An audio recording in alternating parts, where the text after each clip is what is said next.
ዛሬ የእግዚአብሔርን ቃል ከእናንተ ጋር አብረን የምንካፈልበት ክፍል የሚገኘው ዕንባቆም ምዕራፍ 2 ከቁጥር 2 እስከ 3 ላይ ነው። የእግዚአብሔርን ቃል የምናጠናበት ርዕስ ዛሬ እግዚአብሔር ሊለን የፈለገው ነገር ምንድን ነው ካላችሁ፣ በትዕግስት ጠብቀው፣ በትዕግስት ጠብቅ፣ በትዕግስት እንጠብቀው። ብዙ ጊዜ በምድር ላይ ስንኖር የዚችን ምድር ህይወት በምንኖርበት ጊዜ ብዙ ነገሮች ትዕግስት እንዳይኖረን ያደርጋል። ህመሞች፣ በሽታዎች፣ ማጣቶች፣ መራቦች፣ መጠማቶች በእግዚአብሔር ፊት በትዕግስት እንዳንሆን የሚያደርጉን ጊዜ በርካታ። ልብ ብለን እናውቃለን ትዕግስት ሳይኖረን። እግዚአብሔር እኛን ልብ ብሎ ያውቃል ትዕግስት ሳይኖረን። በተለያዩ ነገሮች ላይ ትዕግስት የለንም። ትላንት ከእጁ እንዳልበላ ሰው ዛሬ እናኮርፍበታለን፣ ከቤቱ እንጠፋበታለን፣ ከደጁ እንጠፋበታለን። ትዕግስት የለንም። እግዚአብሔርን ተረጋግተን አንጠብቀው። ዛሬ እግዚአብሔር ምን ይላል ካላችን፣ በትዕግስት ጠብቁኝ ይላል። እግዚአብሔር ዛሬ በትዕግስት ጠብቁን፣ በትዕግስት ጠብቁን። በዚህ ሐሳብ ላይ ነው የምናጠናው። ዕንባቆም ምዕራፍ 2 ቁጥር 2 እና 3 ላይ የእግዚአብሔር ቃል እንዲህ ሲል ይነበባል። እግዚአብሔርም እንዲህ ሲል መለሰ፣ አንባቢው እንዲፈጥን ራእዩን ግልጽ አድርገ በጽላት ላይ ጻፍ። ራእዩ የተወሰነለትን ጊዜ ይጠብቃልና ስለ መጨረሻውም ይናገራል። እርሱም አይዋሽም። የሚዘገይ ቢመስልም ጠብቀው፣ በእርግጥ ይመጣል፣ ከቶም አይዘገይም። ክብር ለእግዚአብሔር። እግዚአብሔር አይዘገይም። እግዚአብሔር ከተናገረ ወደ ሕይወታችን ለመምጣት አይዘገይም። እግዚአብሔር የራሱ ጊዜ አለ። ይሄ ክፍል የሚናገረው እግዚአብሔርን በትዕግስት መጠበቅ እንዳለብንና እግዚአብሔር ደግሞ የሱ ጊዜ እንዳለው ነው። ዕንባቆም ይሄንን ክፍል ከመጻፉ በፊት፣ ይሄ ክፍል እንደዚህ ተደርጎ ከመጻፉ በፊት ወይም ደግሞ ይሄንን ቃል እግዚአብሔር ከመናገሩ በፊት አንድ ነገር ግን ተከናውኗል። ዕንባቆም ከእግዚአብሔር ጋር ሙግት ገብቶ ነበረ፣ ክርክር ገብቶ ነበር፣ ይከራከር ነበር። በዚህ ምድር ላይ አመፀኞች ይሳካላቸዋል፣ ጻድቃን ግን አይሳካላቸውም። አመፀኞች ጻድቃንን ይገላሉ፣ አንተ ግን ዝም ትላለህ። በአንተ መንገድ በጽድቅ መንገድ የሚጓዙ ሰዎች በምድር ላይ አልቀናቸውም፣ አመፀኞች ግን ቀንቷቸው እየኖሩ ነው። አንተ ግን ዝም ብለሃል። እስቲ እግዚአብሔርን አስረዳኝ ነው። ዕንባቆም እግዚአብሔርን አስረዳኝ፣ ለምንድን ነው ዝም ያልከው? ስለምን ዝም ትላለህ? እስከ መቼ ደግሞ ዝም ትላለህ? ጻድቃን እስከ መቼ ይራባሉ? ጻድቃን እስከ መቼ ይጠማሉ? ጻድቃን እስከ መቼ ይገደላሉ? ጻድቃን በአመፀኞች ብዙ ጊዜ ለምን በደል ይደርስባቸዋል? ለምን ዝም ትላለህ? እያለ ዕንባቆም ከእግዚአብሔር ጋር ሙግት ገጠመ እና እግዚአብሔርም እንደዚህ አለው፣ ዕንባቆም ሆይ አንባቢው እንዲፈጥን ራእዩን ግልጽ አድርገህ በጽላት ላይ ጻፍ። ይህን ራእይ ጻፋ። ቃሌ ስለማይቀየር ራእዩን በጽላት ላይ ጻፍ፣ እንዳይጠፋ አድርገህ ጻፍ። አንባቢ ፈቆ እንዲያነበው፣ አንባቢ የፈለገው ጊዜ ላይ እንዲያነበው፣ የሚቀጥለው ጀነሬሽኑ እንዲያውቀው ይሄንን ነገር ጻፍ። ለምን? እግዚአብሔር ተናግሮ የሚያደርግ አምላክ ነውና፣ እኔ ተናግሬ የሚፈጽም አምላክ ነኝና። ስለዚህ ምን አድርግ? ራእዩን በጽላት ላይ ጻፈው፣ እንዳይጠፋ አድርገህ ጻፈው። የሚቀጥለው ጀነሬሽንም የሚመጣውም አሁን ይሄንን ያልሰማውም ነገ ግን ይሰማው። እግዚአብሔር ተናግሮ የሚፈጽም አምላክ እንደሆነ ያውቃልና አለ። ራእዩ ግን አለ፣ ራእዩ የተወሰነለትን ጊዜ ግን ይጠብቃልና። በደንብ እንድትሰሙ የሚፈልገው ይህን፣ ራእዩ ግን የተወሰነለትን ጊዜ ይጠብቃልና። እግዚአብሔር ከተናገረ በኋላ የሚፈጽምበት ጊዜ አለው። እግዚአብሔር ለእኔና ለእናንተ የተናገረውን ነገር የሚያደርገው በእኛ ጊዜ ሳይሆን በራሱ ጊዜ ነው። እግዚአብሔር የሚፈጽምልን የእርሱ ጊዜ አለ። እኛስ እንቸኩላለን፣ እንጣደፋለን። ጌታ ሆይ ብለህን ነበር፣ ተናግረህን ነበር፣ ግን አላደረክልንም እንላለን። እግዚአብሔር የተናገረውን ነገር በራሱ ጊዜ እንጂ የሚፈጽመው በሰው ጊዜ አይደለም። ስለዚህ እግዚአብሔር የራሱ የጊዜ ቀመር አለ። ወደ ሕይወታችን የሚመጣበት ጊዜ አለ። ዝምታን የሚመርጥበት ጊዜ አለ። የሚናገርበት ጊዜ አለ። የሚሰማበት ጊዜ አለ። የሚመልስበት ጊዜ አለው። እግዚአብሔር አንድ ጊዜ ይሰማል። ሰማ ማለት ግን መለሰ ማለት አይደለም። ለመመለስ ደግሞ ትክክለኛ የሆነ የእግዚአብሔር ጊዜ አለ። እግዚአብሔር አልመለሰም ማለት አልሰማም ማለት አይደለም። እግዚአብሔር በዝምታም ይመልሳል፣ በማዘጌትም ይመልሳል፣ በመስጠትም ይመልሳል። በሶስት መንገዶች ይመልሳል። እግዚአብሔር ዝም አለ ማለት አልመለሰልንም ማለት አይደለም። እግዚአብሔር ነገሩን ጉዳዩን የሚፈጽምበትን ግን ትክክለኛው ጊዜ በእርሱ ቀመር ላይ የተቀመጠው ጊዜ እስኪደርስ ድረስ እግዚአብሔር ይታገሳል። የሰው ልጅ ግን ትዕግስት የለውም። እኛ ትዕግስት የለንም። እግዚአብሔር የተናገረን ቃል የገባልንን ነገር ዛሬውኑ ካልተደረገልን ብለን በጣም በእግዚአብሔር ላይ አላስፈላጊ ምልልሶችን፣ ሙግቶችን ስናደርግ እንስተዋላለን። እንደ ዕንባቆምም እንደዚህ ነው የሆነው። እግዚአብሔር አምላክ አመፀኞች ሲቀናቸው አመፀኞች መልካም ሲሆንላቸው፣ ጻድቃን ግን ሲራቡ ሲጠሙ፣ ጻድቃን ደግሞ በአመፀኞች ሲገደሉ እንዴት ዝም ትላለህ? እንዴት ዝም ትላለህ? እስቲ አስረዳኝ። ይህንን በምን ቋንቋ ልታስረዳ ነው? ያንተ አይኖች እኮ ጻድቅ ናቸው፣ በምድር ሁሉ ይመለከታሉ። አይኖች ጻድቅ ናቸው፣ ጻድቃንን ያያሉ። አይኖች ጻድቅ ናቸው፣ ኃጢአተኛውን አይቶ ዝም አይሉ። አንተ ግን እንዴት ዝም አልክ? ይህም ዕንባቆም ጥያቄ ነው። ዛሬ የኔም ጥያቄ ሊሆን ይችላል፣ ያንተም ጥያቄ ሊሆን ይችላል፣ ያንቺም ጥያቄ ሊሆን ይችላል። እንዴት ዝም ትላለህ? እንመለከታለን። በእኛም አይኖች እንመለከታለን። አመፀኞች የቀናቸው እንመለከታለን። ከእግዚአብሔር ሐሳብ ጋር ያልተስማሙ ሰዎች ሲቀናላቸው እንመለከታለን። ሲመቻቸው እንመለከታለን። ጻድቃንን ሲበደሉ እንመለከታለን። ጻድቃን ደግሞ በአመፀኞች ሲበደሉ እንመለከታለን። እናስ ይከፋናል። የእግዚአብሔር ቃል ግን ሲናገር ምን ብሏል? በአመፀኞች አትቅና፣ ክፉ በሚያደርጉ አትቅና ተብሎ ተጽፏል። እንዳንቀና ክፎች የሚቃጠሉበት ቀን አለ። ለክፎች የተዘጋጀላቸው እሳት አለ፣ እቶን አለ፣ የሚያቃጥላቸው የሚበላቸው፣ እድል ለሌላቸው፣ ተስፋ ለሌላቸው፣ ልባቸውን ላደነደሉ፣ የእግዚአብሔርን ምሕረት ችላ ላሉ እሳት ይጠብቃቸዋል። እስከዛ ቀን ድረስ ግን እግዚአብሔር ግን ይታገሳቸዋል። ለምን? ወደ ምሕረት እንዲመጡ፣ እኛ ወደ መጣንበት ምሕረት፣ ወደ ዘላለም ሕይወት እነሱም እንዲደርሱ እግዚአብሔር ይታገሳቸዋል። እግዚአብሔር አመፀኞችን እየታገሰ እስኪመጡ ድረስ፣ እስኪገቡ ድረስ የምሕረት በሩ የእግዚአብሔር አልተዘጋም። እግዚአብሔር እየጠበቃቸው ነው። እግዚአብሔር ራእዩን ሐሳቡን ስለቀየረ አይደለም። እግዚአብሔር ተናግሮ የማያደርግ አምላክ ስለሆነ አይደለም። ከዚህ የተነሳ ዕንባቆም ምን አደርግ? ራእዩ የተወሰነለትን ጊዜ ይጠብቃል። እግዚአብሔር እንድንታመን የሚፈልግበት ምክንያት እግዚአብሔር በትክክለኛው ሰዓት ወደ እኔና ወደ እናንተ ሕይወት ስለሚመጣ ነው። ስለዚህ መጽሐፍ ቅዱስ ሲናገር እንደዚህ ይላል። እግዚአብሔር ነገርን መቼ ውብ አድርጎ ሰራው? በጊዜው ውብ አድርጎ ሰራው። እግዚአብሔር ነገርን ውብ አድርጎ የሚሰራው በእግዚአብሔር ጊዜ ነው። እግዚአብሔር ነገርን ውብ አድርጎ በሰው ጊዜ አይሰራም። አንተ በፈለክበት ሰዓት ላይ እግዚአብሔር ያንተን ጉዳይ አይሰራልም። ያንቺን ጉዳይ አንቺ በፈለክበት ጊዜ ላይ አይሰራልሽም። እግዚአብሔር ግን ያንቺንም ያንተንም ጉዳይ የሚሰራው መቼ ነው? እግዚአብሔር በራሱ ጊዜ ነው። በሱ ጊዜስ ምን አድርጎ ይሰራል? ውብ አድርጎ ይሰራዋል። ማለት ነገር ምን እንደነበረ እንኳን እስከማታስታውሰው ድረስ፣ የነገርሽ የችግርሽ መዓት ምን እንደነበረ እስከማታስታውሽ ድረስ እግዚአብሔር ነገሮችን ውብ አድርጎ ይሰራቸዋል። ክብር ለእግዚአብሔር ይሁን። ምስጋና የሚገባ አምላክ ነው።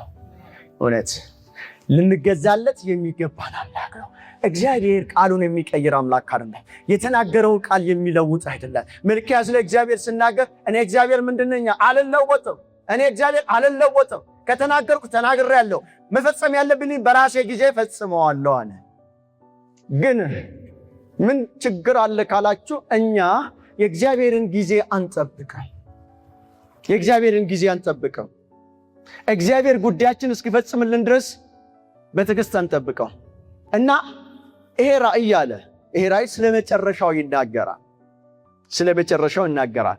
እርሱ ምን ያደርግም አለ? አይዋሽም። ራእዩ ስለመጨረሻው ይናገራል። የእግዚአብሔር ራእይ ግን አይዋሽም። ምን ማለት ነው? እግዚአብሔር የተናገረው ነገር ውሸት አይደለም።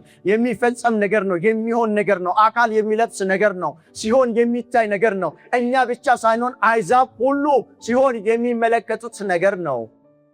ስለዚህ ሕዝብ ሁሉ፣ ዓለም ሁሉ የሚመለከተው ነገር ነው። እግዚአብሔር አይዋሽም። የሚዘገይ ቢመስልም ምን አድርግ? ጠብቀው። የሚዘገይ ቢመስላችሁ ጠብቁት። እግዚአብሔር ቃል የገባላችሁ ነገር አደርግላችኋለሁ ያለው ነገር የሚዘገይ የመሰላችሁም ጠብቁት። በምን? በትዕግስት ጠብቁት። ሳታጉረመርሙ ጠብቁት ማለት ነው። እግዚአብሔርን ሳታሙት ጠብቁት። እግዚአብሔር እኮ እንደዚህ ብሎኝ ነበረ ግን አልመጣም ወደ እኔ ሕይወት ሳትሉ ጠብቁት። ደስ እያላችሁ ጠብቁት። እግዚአብሔር ተናግሯል እያላችሁ ጠብቁት። እግዚአብሔር ወደ እኔ ሕይወት እየመጣ ነው እያላችሁ ጠብቁት። በመከራ ውስጥ ታግሳችሁ ደስ እያላችሁ ግን ጠብቁት። ትዕግስት ማለት እሱ ነው። መታገስ ማለት አለማጉረምረም ነው። በትዕግስት ጠብቁት ማለት እግዚአብሔር በእርግጥ ወደ እኔ ሕይወት ይመጣል ብላችሁ በትዕግስት ጠብቁት ማለት ሳታጉረመርሙ ጠብቁት ማለት ነው። እግዚአብሔር የተናገረውን ነገር የተናገረ ቀን ራሱ ተፈጽሞልናል፣ ሆኖልናል። ትክክለኛውን የእግዚአብሔርን ጊዜ ግን ጉዳዩ እየጠበቀ ነው። ከዛ ጊዜ በፊትም በኋላም ቢመጣ ስለማይጠቅማል። ይሄ ነው እግዚአብሔር አጀንዳ። በትዕግስት ጠብቁት። በእርግጥ ይመጣል፣ ከቶ አይዘገየም። ክብር ለእግዚአብሔር ይሁን። በእርግጥ ይመጣል። እግዚአብሔር በእርግጥ ይመጣል። በእርግጥ ወደ ቤታችሁ ይመጣል። በእርግጥ ወደ ጓዳችሁ ይመጣል። በእርግጥ ወደ ቢዝነሳችሁ ይመጣል። በእርግጥ ወደ ቤተሰቦቻችሁ ይመጣል። በእርግጥ ወደ እናንተ ጉዳይ ይመጣል። በእርግጥ ወደ እናንተ ጸሎት ይመጣል። በእርግጥ ወደ እናንተ ልመና ይመጣል። ወደኛ ልመና፣ ወደኛ ጸሎት ይመጣል። ወደኛ ጥያቄ እግዚአብሔር ይመጣል። በእርግጥ ይመጣል። እግዚአብሔር አይዘገይም። እግዚአብሔርን ጠብቁት። ሳታጉረመርሙ ጠብቁት። ሳናጉረመርም ነው መጠበቅ ያለብን። ሳናጉረመርም ደስ እያለን እግዚአብሔርን ልንጠብቀው ይገባል። ዕንባቆም የተናገረ እግዚአብሔር ለዕንባቆም የመለሰለት መልስ ይሄ ነው። እግዚአብሔር የሚጠበቀው ያለማጉረምረም ነው አለ። እኔ ከተናገርኩኝ ተናግሬያለሁ። እኔ ተናግሬያለሁ። እኔ ለጻድቃን የሚመጣበት ጊዜ አለ። ጻድቃን ደግሞ ስለኔ የሚቀምሱት መከራ አለ። ስለኔ ግን የሚቀምሱት ሕመም አለ። ስለኔ የሚቀምሱት መናቅ አለ። ስለኔ የሚቀምሱት ስድብ አለ ጻድቃን። ስለዚህ ምን አድርግ? ታገስ። እኔ እመጣለሁ። ምን ይሆናሉ? እኔ ስመጣ ግን አለ እግዚአብሔር እንደዚህ ነው። እኔ ስመጣ እነሱ እንደ ጉም ይበናሉ አለ። ክፎቹ እንደ ጉም ይበናሉ፣ ጻድቃን ግን ይለመልማሉ አለ። ክብር ለኢየሱስ ይሁን። እኛን ለመልማለን፣ ክፎች ይጠፋሉ። የእግዚአብሔር ጊዜ ሲደርስ እኛን ለመልማለን፣ በሽታችን ይጠፋል። እኛን ለመልማለን፣ ህመማችን ይጠፋል። እኛን ለመልማለን፣ እስራታችን ይበጣጠሳል። ክብር ለእግዚአብሔር ይሁን። ይሄ ነው እግዚአብሔር ምሕረት፣ የእግዚአብሔር ቸርነት፣ የእግዚአብሔር ጊዜ። እግዚአብሔርን በትዕግስት መጠበቅ ማለት ይሄ ነው። እግዚአብሔርን በትዕግስት መጠበቅ ማለት እያጉረመረሙ እግዚአብሔር እኮ እንደዚህ ብሎ ነበረ ግን ቀረ፣ ይገርምሻል፣ ይገርምሃል፣ እንደው በቃ ብዙ ጊዜ ጠብቀው ነበረ እያሉ አይደለም። ቡና እያፈሉ እያሙ አይደለም። እናት ስትመጣ እያሙ አይደለም። አባት ሲመጣ እያሙ አይደለም። ወንድም እህት ሲመጣ እያሙ አይደለም። እያጉረመረሙ አይደለም። እግዚአብሔርን በደስታ ሰው ማንም ታስ የሚያናገር ሲመጣ፣ የምታወሩት ሰው ሲመጣ ስለ እግዚአብሔር እያወራችሁ እግዚአብሔር በእርግጥ እንደሚመጣ ነግሮኛል፣ እግዚአብሔርን እየጠበቅኩት ነው፣ ክብር ለእግዚአብሔር ይሁን እየተባለ ነው። እግዚአብሔርን አመሰግነዋለሁ፣ ሰምቶኛል እኮ እየተባለ ነው እግዚአብሔር የሚጠበቀው። ሰምቶኛል። እግዚአብሔር ጸልያችሁ ከሰማችሁ ሰምቷችኋል። ስለዚህ የሚመጣበትን ጊዜ መጠበቅ ከኔና ከእናንተ ይጠበቃል። ትክክለኛው ጊዜ ላይ እግዚአብሔር ግን ወደ እኔና ወደ እናንተ ሕይወት ይመጣል። ክብር ለእግዚአብሔር ይሁን። መዝሙር 37 ቁጥር 7 ላይ በእግዚአብሔር ፊት ጸጥ በል፣ በትዕግስትም ተጠባበቀው፣ መንገዱ በተቃናለት ክፋትንም በሚሸርብ ሰው ልብ አይሸበር። በእግዚአብሔር ፊት ዝም በሉ፣ በእግዚአብሔር ፊት ጸጥ በሉ፣ ዝም በሉ፣ አታጉረምርሙ ማለት በእግዚአብሔር ፊት ጸጥ እንድንል ነው እግዚአብሔር የሚያስተምረን። እግዚአብሔር የሚነግረን በእግዚአብሔር ፊት ዝም እንድንል። እግዚአብሔር ቃሉን የሚፈጽም አምላክ ስለሆነ፣ እግዚአብሔር ከሰማይ ሆኖ ምድርን ሁሉ በአንድ ጊዜ የሚመለከታት ስለሆነ፣ እግዚአብሔር ብቻ ነው ይሄ ኃይል ያለው፣ ይሄ አቅም ያለው፣ ይሄ ጉልበት ያለው እግዚአብሔር ብቻ ነው። ምድርን በአንድ ጊዜ መመልከት የሚችል ነገር ፍጡር የለም። እሱ እግዚአብሔር ስለሆነ፣ የሰማይና የምድር ፈጣሪ ስለሆነ በአንድ ጊዜ ስለሚመለከት፣ እናንተስ በእግዚአብሔር ፊት ጸጥ በሉ፣ በትዕግስት ተጠባበቁት። እግዚአብሔር በእርግጥ ይመጣል። በትዕግስት በመታገስ እግዚአብሔርን ተጠባበቁት። እግዚአብሔር ግን ይመጣል። ግን በዚህ መካከል እግዚአብሔርን እየጠበቃችሁት ሳሉ ጎረቤት ሲቀናው፣ ከፊት ያለው ሲቀናው፣ ከኋላ ያለው ሲቀናው፣ ከግራ ያለ ሲቀናው፣ በቀኝ በኩል ያለው ሲቀናው፣ እግዚአብሔር ክፎች ስለሆኑ እግዚአብሔር አይደለም መልካም ያደረገላቸው። በክፋታቸው ምክንያት መልካም ሲሆንላቸው፣ በክፎች ላይ ግን ከክፋታቸው በመነጨው ነገራቸው ላይ አትቅኑ። ክፋት ሸርቦ ባመጡት ሀብት ላይ አትቅኑ። ክፋት ሸርቦ ባመጡት ቤት ላይ አትቅኑ። ክፋት ሸርቦ ባካበቱት ሀብታቸው ላይ አትቅኑ። በኖራቸው ባላቸው ነገር ላይ አትቅኑ። በጤናቸው አትቅኑ። በሚስታቸው አትቅኑ። በልጆቻቸው ላይ አትቅኑ። በባሎቻቸው ላይ አትቅኑ። እናንተ ምን አድርጉ? የእግዚአብሔርን ጊዜ ጸጥ ብላችሁ ጠብቁ። ጸጥ ብላችሁ የእግዚአብሔርን ጊዜ ጠብቁ። ወደ እናንተ የሚመጣበትን ጊዜ ጠብቁ። እግዚአብሔር በእርግጥ ወደ እናንተ ጋር ይመጣል። ወደ እናንተ ጋር ግን እግዚአብሔር ሲመጣ እነኛ እንደለመለሙ አይቆዩም። እነሱ ምን አድርገው ፈጥነው ይደርቃሉ። አመፀኞች ፈጥነው ይደርቃሉ። ክፉ አድራጊዎች ፈጥነው ይደርቃሉ። እናንተ ትለመልማላችሁ። እናንተ በምትለመልሙበት ጊዜ ላይ ግን ክፎች ይደርቃሉ። ክፎች እየለመለሙ አይደለም የሚቀጥሉት፣ እንደለመለሙ አይደለም የሚኖሩት። ክፎች እንደ ጉም ናቸው፣ ታይቶ እንደሚጠፋ፣ እንደ ጤዛ ናቸው፣ አይተነው እንደሚጠፋ። በክፎች ላይ ትቀናላቸው። ክፎች የሚቀናባቸው አይደሉም፣ የሚታዘንላቸው ናቸው። ክፎች የሚቀናባቸው አይደሉም፣ የሚታዘንላቸው ናቸው። ልናዝንላቸው ነው የሚገባው። እግዚአብሔር ድረስላቸው ልንል ነው የሚገባው። እግዚአብሔር አሳርፋቸው ልንላቸው ነው የሚገባው። ስለዚህ በክፎች አትቅኑ። መንገድ በቀናለት የተስተካከለለት መንገድ የቀናለት የተስተካከለለት ይመስላል እንጂ የተስተካከለ መንገድ ላይ ግን አይደለም። አንድ ሰው ሀብታም ነው፣ ሁሉም ነገር ደልቶታል ማለት ግን ሪሊ ሀብታም ነው ወይ? አናውቀውም። ስለማናቅ ነው ሀብቱ ምንጩ ከየት እንደሆነ የማይታወቅ ነው በእኛ አይምሮ። እግዚአብሔር ግን ከየት ሀብቱን እንዳመጣው ያውቃል። ከየት ንብረቱን እንዳመጣው ያውቃል። ከየት ቤቱን መኪናውን እንዳመጣው ያውቃል። ስለዚህ ከዚህ የተነሳ ነው በክፉዎች አትቅኑ። እነሱ ምንድናቸው? የኔ አይደሉም ከኔም አይደሉም። እነሱ ግንዱ ላይ አይደሉም፣ ክርስቶስ ላይ አይደለም ግንዳቸው። እነሱ ቅርንጫፍ ናቸው፣ ቅርንጫፉ ግን ግንዱ ክርስቶስ ላይ አይደለም የጣበቀው። እነርሱ ከኔ ጋር ህብረት የላቸውም። እነርሱ የሚያመልኩት ጣዖታትን ናቸው፣ ጣዖታትን። ስለዚህ አትቅኑ፣ በክፎች ላይ አትቅኑ። እና ምን እናድርግ ካልን በእግዚአብሔር ፊት ጸጥ ብለን እግዚአብሔርን እንጠባበቀው። እግዚአብሔር በእርግጥ ወደኛ ያመጣ። እግዚአብሔር የጥያቄዎቻችን መልስ በስልቻ ይዞ በእርግጥ ይመጣ። እግዚአብሔር የጠየቅነውን ነገር በእርግጥ ሊሰጠን ይመጣ። ምክንያቱም ጠይቁ ሰጣችኋለሁ ብሎ ኪዳን ገብቶልናል። ጠይቁ ሰጣችኋል። የሚጠይቅ ሁሉ ይቀበላል። ጠይቁኛል። አባቴ ነው ብሎ የሚጠይቀኝ ሁሉ ይቀበላል። ያለምንም ቅድመ ሁኔታ አባቴ ነው ብሎ በክርስቶስ ኢየሱስ አምኖ የእግዚአብሔር ልጅ የሆነ ሁሉ እግዚአብሔርን የሚፈልገውን ነገር የመጠየቅ መብት አለው። የምን መብት? የልጅነት መብት። እግዚአብሔር መከልከል አይችልም። ለምን ካላችሁ እግዚአብሔር ኪዳን የገባው ከኛ ጋር በክርስቶስ ኢየሱስ በኩል ስለሆነ በክርስቶስ ኢየሱስ ደም አምነን እኛ የእግዚአብሔር ልጆች ስለሆንን የጠየቅነውን በክርስቶስ ኢየሱስ ስም የጠየቅነውን ሁሉ ሊሰጠን ቃል ገብቷል። ክብር ለኢየሱስ ይሁን። ስለዚህ እግዚአብሔር የጠየቅነውን ጥያቄዎቻችንን ሊፈጽም ወደኛ ይመጣል። በትዕግስት እንጠባበቅ። ሰቆቃወ ኤርምያስ ምዕራፍ 3 ቁጥር 25 ላይ የእግዚአብሔር ቃል እንደዚህ ይላል፣ እርሱን ተስፋ ለሚያደርጉት ለሚፈልገውም ሰው እግዚአብሔር መልካም። እርሱን ተስፋ ለሚያደርጉት።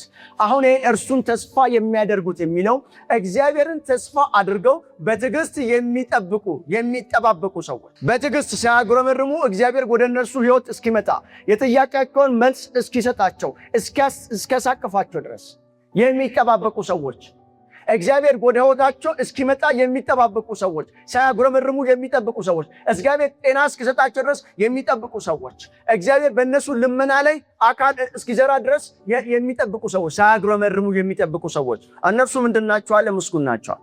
በቃ እነኚህ ሰዎች በእግዚአብሔር ፊት ሞገስ አላቸዋል።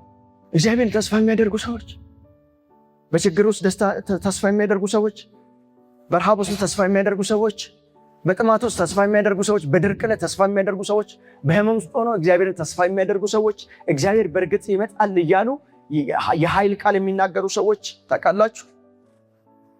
አክቹዋሊ ስንመለከታቸው ችግር ውስጥ ናቸው። አክቹዋሊ ስንመለከታቸው ረሃብ ውስጥ ናቸው። አክቹዋሊ ስንመለከታቸው በጣም ብዙ የምድር ውጣ ውረድ አለባቸው። ግን በዛ ውስጥ ሆነው እግዚአብሔር እንደሚመጣ በትዕግስት የሚጠባበቁ ሰዎች ለእነርሱ ሰዎች እግዚአብሔር መልካም ነው፣ አይቀርም። አሜን።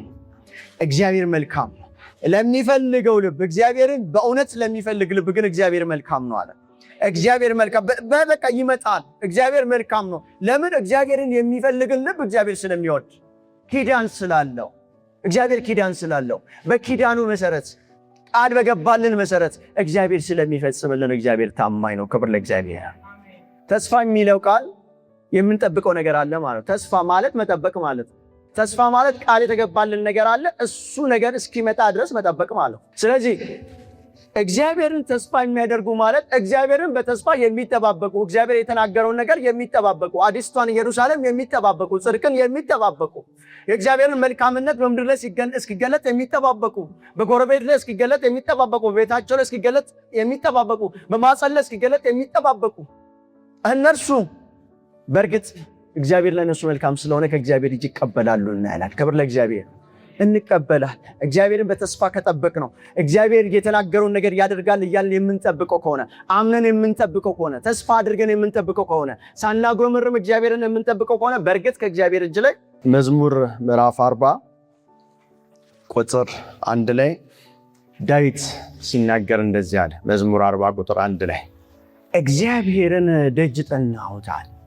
መዝሙረኛው ዳዊት እግዚአብሔር እንደ ልቤ የሚለው ሰው፣ ከብዙ ሰዎች መካከል መርጦ እግዚአብሔር እንደ ልቤ እንደኔ ሐሳብ የሚሄድ ሰው ነው ብሎ እግዚአብሔር የሚናገርለት ሰው ዳዊት እንደዚህ አለ፣ እግዚአብሔርን ደጅ ጠናሁት።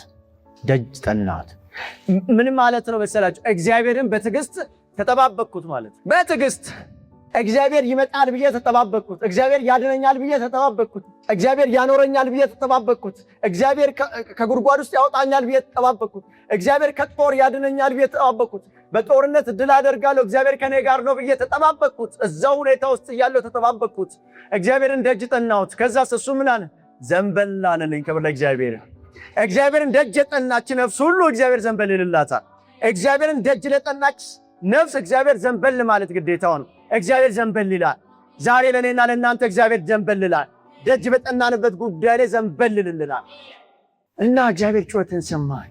ከተከናወነለት በኋላ ነው ይህንን የጻፈው ዳዊት። ከሆነለት በኋላ ነው። እግዚአብሔርን ፊት ለፊት ካየው በኋላ ነው። ሆኖለት ጉዳዩ አካል ከለበሰለት በኋላ ነው። የሰውን ሰምቶ አይደለም የጻፈው። ለሰው ሆነለታል ብሎ አይደለም የጻፈው። እግዚአብሔርን ደጅ ጠናሁት። እግዚአብሔርን ተጠባበቅኩት። እግዚአብሔር ይመጣል ብዬ ጠበቅኩት። እግዚአብሔርም ዘንበል አለልኝ፣ ጩኸቴንም ሰማኝ። ክብር ለእግዚአብሔር። የዳዊትን ጩኸት የሰማ ጌታ የኔና የናንተን ጩኸት ይሰማል። ለዳዊት ዘንበል ያለለት ጌታ ለኔና ለናንተ ዘንበል ይላል። ወደ እኔና ወደ እናንተ ጉዳይ ዘንበል ይላል። ወደ እኔና ወደ እናንተ ጥያቄ ዘንበል ይላል። ወደ እኔና ወደ እናንተ ቤት ዘንበል ይላል። ክብር ለኢየሱስ ይሁን። በክርስቶስ ኢየሱስ ያገኘነው ስልጣን ይሄ ነው። በክርስቶስ ኢየሱስ ያገኘነው ስልጣን የልጅነት ስልጣን ነው። እርሱን ስልጣን የተቀበልን ቀን ከእግዚአብሔር እጅ ላይ ለምንን የመቀበልን ስልጣን የተቀበልነው፣ ጠይቀን የመቀበልን ስልጣን። ስለዚህ እግዚአብሔርን ደጅ ጠናሁት ማለት በትዕግስት ተጠባበቅኩት። የጠየቀውን ነገር ጠበቀ። እዛው መቆሚያው ላይ ሆኖ ጠበቀ። እዛው ቦታ ላይ ሆኖ ጠበቀ። አልተንሸራተተም። እግዚአብሔርን አላማውም። እግዚአብሔር በቃ አያደርግልኝም የሚል ተስፋ መቁረጥ አልነበረበትም። እግዚአብሔርን ግን ተስፋ እያደረገ በትዕግስት እግዚአብሔርን ጠበቀ። እግዚአብሔርም መለስ አለለት። ክብር ለኢየሱስ ይሁን። እግዚአብሔር መልካም አባት ነው። በእውነት ለሚፈልግ ልብ፣ እሱን ለሚሻ ልብ፣ ፊቱን ለሚፈልግ ልብ፣ እግዚአብሔር በእውነት ለሚፈልግ ልብ እግዚአብሔር መልካም። እግዚአብሔር የሚፈልጉትን ሁሉ ያገኛቸዋል። ፊቴን ፈልጉ ታገኙኛላችሁ ብሏልና ኪዳን ስላለን ነው። ፊቴን ፈልጉ ታገኙኛላችሁ ባለ መሰረት እግዚአብሔር ግን ፊቱን ስንፈልግ ከእግዚአብሔር ጋር እንገናኛለን። ክብር ለእግዚአብሔር ይሁን። ፊቱን ስንፈልግ ከእግዚአብሔር ጋር እንገናኛለን። እርሱ ዘንበል የሚል አምላክ። በቃ ብዙ ጊዜ የሆነ ጉዳይን እየጠየቃችሁት አንድ ነገር ይሄንን ነገር ጌታ ሆይ አንተ እንድታይልኝ እፈልጋለሁ፣ መለኮት ጣልቃ እንዲገባ እፈልጋለሁ፣ እግዚአብሔር አምላክ ጣልቃ ግባ እያላችሁ ደጋግማችሁ አንድ ጉዳይን አንድ ቦታ ላይ እየጠየቃችሁት ሳላችሁ እናንተ ተስፋ ካልቆረጣችሁ በትዕግስት ከተጠባበቃችሁት እግዚአብሔር በዛ ጉዳይ ላይ ይመጣል። አይቀርም። ታማኝ ነው እግዚአብሔር። በዛች ጉዳይ ላይ ይመጣል። በዛ ስፔሲፊክ ጉዳይ ላይ ይመጣል። ለምን ጠብቃችሁታል? እግዚአብሔርን በታማኝነት ከጠበቃችሁት እግዚአብሔር በተናገረው ጉዳይ ላይ ይመጣል። አይቀርም። በቃ አይቀርም። ይሄ የእግዚአብሔር ባህሪው ነው። በቃ የእግዚአብሔር ባህሪ በጠበቅነው ነገር ላይ፣ በጸለይነው ነገር ላይ፣ በለመንነው ነገር ላይ በሱ ጊዜ ላይ ወደ እኔና ወደ እናንተ ህይወት መምጣት ባህሪው ነው። አይቀርም። ክብር ለእግዚአብሔር ይሁን። ገላትያ ምዕራፍ 6 ቁጥር 9 ላይ በጎ ነገር ከማድረግ አንታክት፣ ተስፋ ካልቆረጥን ጊዜው ሲደርስ እናጭደዋለን። በጎ ነገር ከማድረግ መታከት የለብን። መልካም ነገር ከማድረግ መታከት የለብን። ክፎች እንደፈለጉ ይሁን፣ ክፎች እንደፈለጉ ይሁን። ክፎች ናቸው። ክፎች እኮ አባታቸው ዲያብሎስ ነው። ገዳዮች እኮ አባታቸው ዲያብሎስ ነው። ጠንቋዮች እኮ አባታቸው ዲያብሎስ ነው። ረጋሚዎች እኮ ጠንቋያቸው ዲያብሎስ ነው። ሟርተኞች እኮ አባታቸው ዲያብሎስ ነው። መተተኞች እኮ አባታቸው ዲያብሎስ ነው። ደጋሚዎች፣ ጠንቋዮች፣ የተለያዩ የድግምት ስራዎችን የሚሰሩ አባታቸው ዲያብሎስ ነው። እነሱ እንደፈለጉ ወዴት እንደሚሄዱ ያውቁታል። ምርጫቸው በምርጫቸው ወደ እሳት እንደሚሄዱ ያውቁታል። ዲያብሎስ ብቻውን ላለመሞት፣ ብቻውን በእሳት ላለመቃጠል እነኚህን ሰዎች አሳስቷቸው ይዟቸው እየሄደ እንደሆነ እናውቃለን። እግዚአብሔር ግን ምን እያለ ነው? መልካም ነገርን ከማድረግ አታክቱ፣ እኔን ከመታዘዝ አታክቱ፣ እኔን ከመከተል አታክቱ። ተስፋ ካልቆረጣችሁ ግን ጊዜው ሲደርስ ምን ይሆናል? መልካሙን ነገር ታጭዳላችሁ። እናጭዳለን። መልካሙን የዘላለም ሕይወትን እናጭዳለን።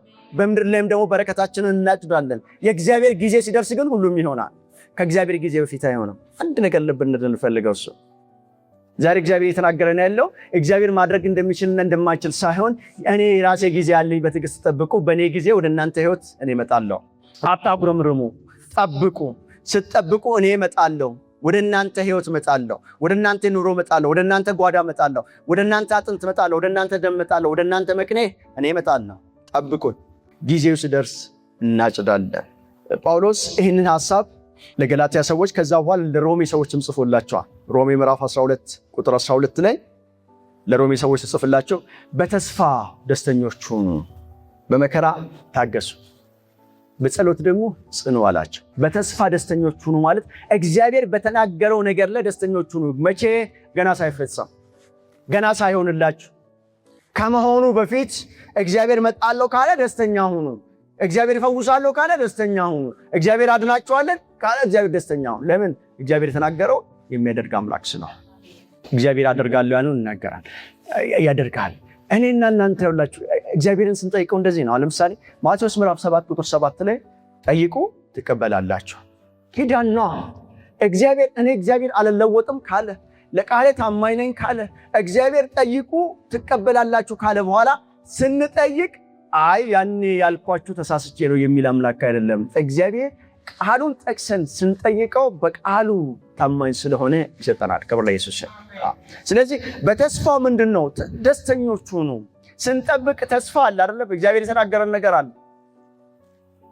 ነገር አለ። በዚህ ቃል ውስጥ በመጽሐፍ ቅዱስ ውስጥ እግዚአብሔር የተናገረው ነገር አለ። ለእኔና ለእናንተ የተናገራቸው ነገሮች ሁሉ በእኔና በእናንተ ህይወት ውስጥ ተፈጻሚ የሚሆኑ ናቸው። እናንተ ግን ምን አድርጉ? በተስፋ ጠብቁት፣ በመከራ ደግሞ ታገሱ። መከራ፣ ልዩ ልዩ መከራ ሲደርስባችሁ፣ ህመም ሲመጣ፣ ችግር ሲመጣ፣ ረሃብ ሲመጣ፣ ጥማት ሲመጣ፣ መገፋት ሲመጣ፣ ጦርነት ሲመጣ፣ በሰፈራችሁ ላይ ስትጠሉ፣ በወዳጆቻችሁ ስትጠሉ፣ በወንድሞቻችሁ ስትጠሉ፣ በእናት ስትጠሉ፣ በአባት ስትጠሉ፣ አብሮ አደግ ሲጠላችሁ፣ ሲገፋችሁ፣ በዚህ ምን አድርጉ? ደስ ይበላችሁ። ደስ እያላችሁ ቆዩ። እግዚአብሔር ከእናንተ ጋር ነው። ሁሉም ቢከራችሁ የፈጠራችሁ የሰራችሁ እግዚአብሔር ግን ከእናንተ ጋር ስለሆነ ደስ በላችሁ። በዚህ ሁሉ መካከል ግን ምን አድርጉ? በጸሎት ጽኑ። ከኔ ጋር ግን ንግግር አድርጉ። ከኔ ጋር ግን በጸሎት እንነጋገር። ጽኑ። ጸንታችሁ ግን ንግግራችሁን ቀጥሉ። ምን እያደረጋችሁ ነው? እየገፋ ምን ሊያደርጋችሁ ነው? ወደ ዴስቲኔሽናችሁ እግዚአብሔር ወዳሰበላችሁ ቦታ ሊያደርሷችሁ እነሱ ጭራሽ እየተባበሩ ነው። ስለዚህ ምን አድርጉ? ጽኑ። በጸሎት ጽኑ። በተስፋ ጠብቁ። ደስተኛ ሆናችሁ ጠብቁ። ከዛስ በመከራ ታገሱ። ልዩ ልዩ መከራ ሲደርስባችሁ ትዕግስት አድርጉ። ወዴት እየሄዳችሁ እንደሆነ አታውቁ። መከራው እግዚአብሔር ወዳየላችሁ ከፍታ እየወሰዳችሁ ሊሆን ስለሚችል፣ ስለዚህ ምን አድርጉ? ጽኑ። በተመሳሳይ ሁኔታ ያዕቆብ ምዕራፍ 5 ቁጥር 7 ላይ ሲናገር እንግዲህ ወንድሞች ሆይ ጌታ እስኪመጣ ድረስ ታገሱአል።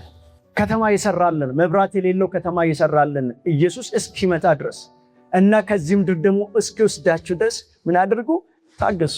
አንድ ገበሬ መሬቱን አርሶ ዝናብ ጠብቆ ከዛ ደግሞ ዘርቶ ከዛ ደግሞ አጭዳለሁ ብሎ ከዛ ደግሞ አመርታለሁ ብሎ ከዛ ደግሞ ልጆችን መግባለሁ ብሎ ተስፋ እንደሚያደርግ ይህንን ፕሮሰስ ደግሞ በትዕግስት እንደሚጠብቀው ሁሉ እናንተም ጠብቁት። እነሆ ክርስቶስ ኢየሱስ በቅርብ ይመጣል። እኔና እናንተ መጠበቅ፣ ክርስቶስ ኢየሱስ በቅርብ ይመጣል። ከዚህ ምድር ችግር ሁሉ ያድነናል። መከራ የሌለበት፣ ህመም የሌለበት፣ በሽታ የሌለበት፣ መገፋት የሌለበት፣ ጦርነት የሌለበት፣ ቸነፈር የሌለበት እግዚአብሔር ያዘጋጀልን ከተማ አለ። ወደዛ ያስደናል። ክብር ለኢየሱስ ነው። መጽሐፍ ቅዱስ አንዳንድ ሰዎች ጥቂት 4-5 ሰዎችን ጠቅስላቸዋል። እግዚአብሔር የተናገራቸው እግዚአብሔርን በተስፋ የተጠባበቁ ሳያጉረመርሙ፣ ተስፋቸውን ደግሞ ከእግዚአብሔር እጅ የተቀበሉ፣ ተስፋቸው ግን የዘገየባቸው ግን ያልቀረባቸው ሰዎች አሉ። እግዚአብሔር አደርግላቸዋለሁ ያለውን ነገር በተስፋ የተጠባበቁ ግን የተቀበሉ፣ ተስፋቸውስ በጣም የዘገየባቸው፣ በመዘግየት ውስጥ እግዚአብሔርን በተስፋ የተጠባበቁ ሰዎች አሉ። ከነኛ ውስጥ አንደኛው አብርሃምን እግዚአብሔር ዘርህን እባርክልሃለሁ አለ። እግዚአብሔር ዘርህን እባርክልሃለሁ ስለው ሚስቱ መሃን ነች። እድሜዋ ደግሞ የገፋ ነው። 65 ዓመቷ ነው። እድሜው 65 ዓመት ነው። መሃን ነች። አብርሃም 75 ዓመቱ ነበር። እግዚአብሔር በጣና ዘርህን እባርክልሃለሁ፣ እንደ ምድር አሸዋም አበዛልሃለሁ። ምንድነው ያለው? ልጅ እሰጥሃለሁ፣ ህዝብ እሰጥሃለሁ አለ። አብርሃም 25 ዓመት ሙሉ ጠበቀው። እግዚአብሔርን ጠበቀ። 25 ዓመት ሙሉ። ከ25 ዓመት በኋላ አብርሃም እድሜው 100 ዓመት ሲሞላው፣ ሳራ ደግሞ 90 ዓመት ሴት ስትሆን እግዚአብሔር መጣ። እናም ይስሐቅ የሚባል ልጅ ሰጣቸው። ክብር ለእግዚአብሔር። ጠበቀ 25 ዓመት። የዕብራውያን መጽሐፍ ጸሐፊ ስለ አብርሃም ሲናገር እንዲህ አለ እግዚአብሔር እባርክሃለሁ ዘርንም አበዛዋለሁ አለው። አብርሃምም በትዕግስት ከጠበቀ በኋላ የተሰጠውን ተስፋ አገኘ ይላል። ክብር ለእግዚአብሔር ይሁን። እግዚአብሔር ይኸውላችሁ ከ25 ዓመት በኋላ መጥቶ የተናገረውን ተስፋ ለአብርሃም አድርጎለታል። ይስሐቅም ተወልዷል። ይስሐቅ ብርሃን ወልዶ የክርስቶስ ኢየሱስ ጥላ ሆኖ በመጽሐፍ ቅዱስ ውስጥ ሰፍሯል። እኛም ዛሬ ስንጸልይ የያዕቆብ የይስሐቅና የአብርሃም አምላክ እያልን እየጸለይን ነው። እግዚአብሔር እመጣለሁ ካለ አይቀርም። እግዚአብሔር እመጣለሁ ካለ ወደ ሕይወታችሁ አይቀርም። ለአብርሃም 25 ዓመት በኋላ መጥቷል። የአብርሃምን ቤት ደግሞ ምን አድርጓል? ሳቅ በሳቅ አድርጓል። ከዚህ የተነሳ ሚስቱ ምን አለችው? ልጇን ከወለደች በኋላ በቤቴ ውስጥ ሳቅ ሆኖልኛልና ስሙ ማን ይሆናል አለች? ይስሐቅ ይሆናል። ሳቅ ይሆንላችኋል። ሳቅ ይሆንልናል። እግዚአብሔር በእርግጥ ወደ እኛ ቤት ይመጣል። በእርግጥ ወደ እናንተ ቤት ይመጣል። እግዚአብሔር ከተናገረ አይዘገይም። እግዚአብሔር አይቀርም። አንዳንድ ሰዎች ቅድም እንደነገርኳችሁ እግዚአብሔር ቀረ ከተናገረ እኮ ትንሽ ዘግየት አለ፣ ጊዜ ወሰደብን፣ አልሆነም፣ እግዚአብሔር ቀርቷል ብሎ የሚያወሩ ሰዎች አሉ። እግዚአብሔር አይቀርም። አብርሃም ቤት አልቀረም፣ ሳራ ቤት አልቀረም። እግዚአብሔር አይቀርም። ሌላኛው ዮሴፍ ነው። ዮሴፍ ካየው ሕልም የተነሳ በገዛ ወንድሞቹ የተጠላ ወንድም ነው። ዮሴፍ ከያዕቆብ 12 ልጆች መካከል አንደኛው። አንድ ቀን ግን ሕልም አየ። ሕልሙ የሱ ነዶ ሰብስቡ የኔ ነዶ ቆማ የእናንተ ነዶ ግን ለኔ ነዶ ሰገደች ብሎ ያየውን ሕልም ተናገረ። ከዚህ ከሕልሙ የተነሳ በወንድሞቹ ዘንድ በጣም ተጠላ። እኛ ደግሞ ለአንተ ልንሰግድልህ ነው፣ ጭራሽ በእኛ ላይ ልትነግስ አምሮሃል እንዴ ብለው አምረው ጠሉት። ከዛ ድጋሚ ሕልም አየ። ፀሐይና ጨረቃን ጨምሮ አንድ ከዋክብት ለኔ ሲሰግዱልኝ አየው ብሎ ሌላ ሕልም ነገራቸው። ይሄን ጊዜ መጽሐፍ ቅዱስ ሲናገር አምርረው ጠሉት ይላል። አምርረው። ያዕቆብም እንደዚህ ያለ አባቱ እኔና እናትም ሳንቀር ልንሰግድልህ ኖሯል ብሎ ግን ነገሩ በልቡ ያዘው ይላል። እኛም ልንሰግድልህ ነው ማለት ነው ብሎ ከዛስ ነገሩን ግን በልቡ ያዘው። በዚህ ሕልሙ ምክንያት በገዛ ወንድሞቹ ወደ ጉድጓድ ተጣለ። በአንደኛው በሮቤል በሚባለው ወንድም ምክንያት ደግሞ ከጉድጓድ ውስጥ ወጥቶ ወደ ግብፅ ለሚሄዱ ነጋዴዎች ተሸጠ። በሮቤል መልካምነት ሮቤል ሊያድነው ፈለገ። ወደ አባቱ ሊያስመልጠው ፈልገው ነበር። ለአባቱ ልጅ ተበልቷል ብሎ ነገሩት። ዮሴፍን ግን ለነጋዴዎች ወደ ግብፅ ሸጡ። ዮሴፍን ግብፅ ሲደርስ እንኳን የጠበቀው ነገር የሚገርም ነገር ነው። ጲጥፋራ ቤት ገብቶ ታማኝ አገልጋይ ሆኖ ሳለ ሚስቱ ልትማገጥበት ፈለገች። በፍጹም አይሆንም፣ ባልሽ በሁሉም ነገር ላይ ሾሞኛል፣ ባንቺ ለብቻ ነው ያልሾመኝ፣ አልነካሽም አላት እና እሷ ግን በሐሰት ከሰሰችው። እናም ወደ እስር ቤትም ተጣለ፣ በእስር ቤትም ሰነበተ።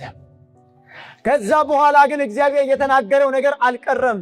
በግብፅ ሁለተኛ ሹም ሆኖ ተሾመ። ወይስ ጠቅላይ ሚኒስትር ሆኖ ግብፅ ላይ ተሾመ። 13 ዓመት ፈጀበት። ዮሴፍ የእግዚአብሔርን ድምፅ ከሰማበት ሕልሙን ካየበት እና ሕልሙ እስከሚፈጸምበት ድረስ 13 ዓመት ፈጀበት እንጂ እግዚአብሔር አልቀረም። ክብር ለእግዚአብሔር ይሁን። እግዚአብሔር ግን ዮሴፍ ጋር መጣ። እግዚአብሔር ባሳየው ሕልም መሰረት ዮሴፍን ግብፅ ላይ ሾሞ ዮሴፍ ለወንድሞቹም ጭምር ምግብ የሚሰጥ ለምድሪቶች ጭምር ምግብ በጠፋበት በረሃብ ዓመታት ላይ ምግብን አከማችተው ለብዙ ሰዎች ምግብ እንዲሰጡ ግብፅም ደግሞ በሰላም እንድትኖር ያስቻለ የእግዚአብሔር ጠቢብ ሰው ሆኖ በግብፅ አገር ተሾሞ ኖረ። እግዚአብሔር መጣለው ካለ ይመጣል። አትጠራጠሩ፣ ጠብቁት። እግዚአብሔር ይመጣል፣ አይቀርም። በእውነት ነው የምላችሁ፣ አይቀርም። አይቀርም። ዮሴፍ ጋር አልቀረማ። ሲጣል አልቀረም፣ ሲሸጥ አልቀረም፣ እስር ቤት ሲገባ አልቀረም። ምን አደረገ? ምናልባት የሚገጥሟቹ ነገሮች እየገፉ ወስደው እግዚአብሔር ወደ ፈለጋችሁ ቦታ የሚወስዱ መሳሪያዎች ሊሆኑ ይችላሉ። የሚገፏችሁ ሰዎች ወደ ከፍታችሁ ያወጧችሁ ሊሆን ይችላል። ስለዚህ ጠብቁ። ሌላኛው በመጽሐፍ ቅዱስ ውስጥ በጣም ከሚታወቁ ጃንት ሰዎች ውስጥ አንዱ ዳዊት ነው። እግዚአብሔር ሳኦልን ከናቀ በኋላ ሳሙኤልን ወደ ዳዊት ልኮት ወደ እሴይ ቤት ልኮ ዳዊትን ቀባልኝ አለው። ዳዊት ከተቀባ በኋላ ግን መንገዱ አልጋ ባልጋ አልሆነለትም። ስደት ሆነበት፣ ጦርነት ሆነበት። ሳኦል አሳደደው ሊገለው። በእኔና በሞት መካከል አንድ እርምጃ ቀረ እስኪል ድረስ ዳዊት ተጨነቀ። ዳዊት ሳኦል ሞቶ ከ20 ዓመት በኋላ ግን ዙፋኑ ላይ ተቀምጧል። ክብር ለእግዚአብሔር። እግዚአብሔር ቀብቶታል። በቃ አይቀርም። ጌታ ሆይ በእኔ እስኪሆን ድረስ ምን ያክል ጊዜ ይሆንብኛል? እስከ መቼ ልጠብቅ በሉት እንጂ እግዚአብሔርን ጠብቁት፣ በተስፋ ጠብቁት፣ ዝም ብላችሁ ጠብቁት። እግዚአብሔር በእናንተ ሕይወት አይቀርም፣ በእኔ ሕይወት አይቀርም። ከተናገረ አይቀርም። እግዚአብሔር ይመጣል። ሌላኛው ሰው በመጽሐፍ ቅዱስ ውስጥ የምናገኘው ኖህ ነው። ኖህ እግዚአብሔር ምድርን በውሃ አጠፋታለሁ ካለበት ሰዓት አንስቶ ወንጌል እየሰበከ ምድር በውሃ ልትጠፋ ነው እና ንስሐ ግቡ እያለ ወደዚች መርከብ ግቡ እያለ መርከብ ሲሰራ 120 ዓመት ፈጅቶበታል። አንድም ሰው አልዳነለትም። አንድም ሰው ጌታን አልተቀበለለትም። አንድም ሰው 120 ዓመት መርከብ እየሰራ ዝናብ በሌለበት ውሃ በሌለበት 120 ዓመት። ከ120 ዓመት ግን ከሰማይ ዝናብ ወርዷል፣ ከመሬትም ደግሞ ውሃ ፈልቋል። ምድር በውሃ ጠፍታለች። እግዚአብሔር ግን አልቀረም። ክብር ለእግዚአብሔር። አመፀኞች ጠፍተው አልቀረም። እግዚአብሔር መጥቷል። ስለዚህ ወደ እኛም ቤት ይመጣል፣ ወደ እናንተም ቤት ይመጣል። ክብር ለእግዚአብሔር። ሌላኛው ሐና ነች። ሐና እግዚአብሔር ልጅ እንዲሰጣት 19 ዓመት ለምናለች። 19 ዓመት ጸልያለች። 19 ዓመቱ ቀላል አልነበረም። ፍናና የምትባል ጣውንት ነበረቻት፣ ዕለት የምታሰቃያት፣ በሐሜት የምትወቃት፣ በነገር የምትሸረቁጣት። በጣም ከባድ ጊዜ ነበር። ታለቅስ ነበር፣ አምራ ታለቅስ ነበር፣ ሁል ጊዜ ታስለቅሳት ነበር።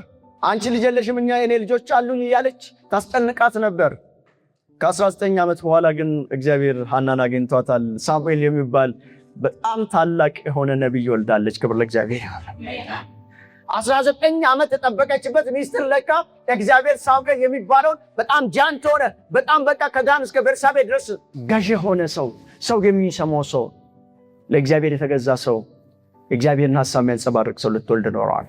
አንዳንድ ጊዜ እግዚአብሔር የተናገረን ነገር ሲዘገይ እየሰባ ነው፣ እየተለቀ። እናንተ ለቤታችሁ አይደል ጠየቃችሁት? ለቤታችሁ ጠየቃችሁት ነገር ለካ ለምድሪቷ ይሆንላችሁ።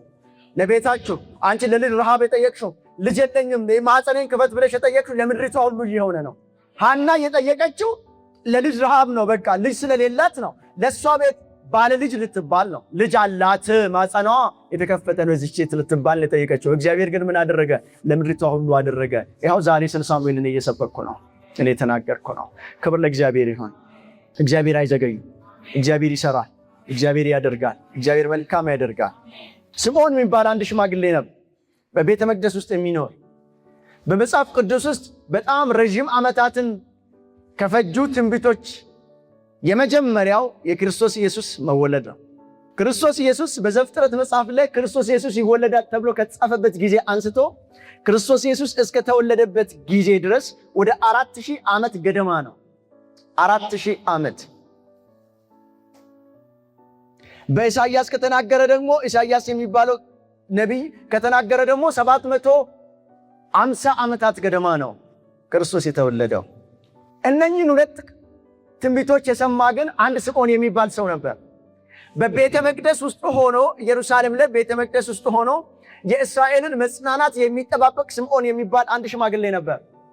ይህንን ትንቢት ሰምቷል፣ አንብቦታል። ክርስቶስ ኢየሱስ ከዳዊት ዘር እንደሚወለድ እየጠበቀ ነው። ከዳዊት ከተማ ለሕዝብ ሁሉ የሚሆን መድኃኒት እንደሚመጣ አምኖ እየጠበቀ የነበረ ሽማግሌ ነው እና ይሄ ሽማግሌ እግዚአብሔርን በትዕግስት ሲጠባበቀው ስለነበረ አምኖ ሲጠባበቀው ስለነበረ ክርስቶስ ኢየሱስን ግን አቅፎታል።